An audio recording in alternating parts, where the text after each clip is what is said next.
What's going on, everyone? Today we have the 5060 Ti. We're going to be checking out Indiana Jones specifically at 4K. Going to be going through all the different settings for you, see what you can expect out of this card at this resolution. We've got it paired today with a 14600K with 32 gigs of RAM. If you're new here, please consider subscribing. If you're not new here, thanks for coming back, and let's get into the game. All right, so at low settings, we're looking at about 54, 55 FPS with no sort of upscaling at all. So that tells me we're gonna probably have to use upscaling, which obviously that's generally the case at 4K with almost every card. All right, so here we are. We're just gonna come down here, and on low settings, we're just gonna kick it over to quality and see what that does. If I can get the thing to cooperate here. All right, so this is quality DLSS, and let's see what that brings us up to.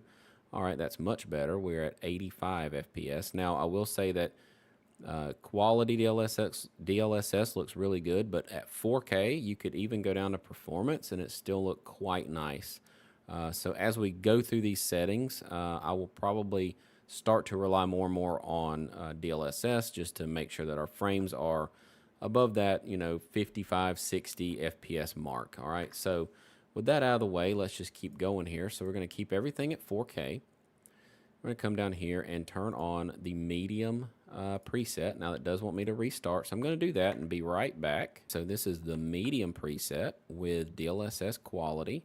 We're not doing any ray tracing that is outside of the ray tracing that you cannot turn off. This game does require a little bit of ray tracing, but we're not doing any path tracing at the moment.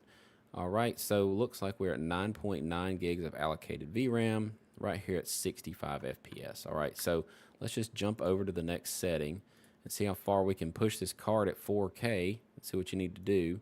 All right, so let's go ahead and do a restart after the graphics got changed to high. It wants me to do another restart, so I'll do that and I'll be right back. All right, so right here at high, we're still around 62 FPS. We are using a little bit more VRAM. We're at 11.2. Again, this is just at quality DLSS, so high settings at quality DLSS looks totally doable.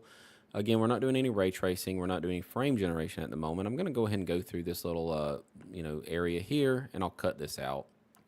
All right, so we got through that little area there. Now we are dipping down under 60 in this area here, but on a title like this, that's kind of fine. I mean, you don't really need 60 all of the time. It's just nice if you're around it. So I would say that this is a nice setting if you don't want to go any further on your DLSS. But what I would probably do is come in here and go higher because I like DLSS up to performance at 4K, and you'll be able to get away with a little bit more if you do jump up to that. Now, this is going to restart. I'm going to do that, and then I'm going to turn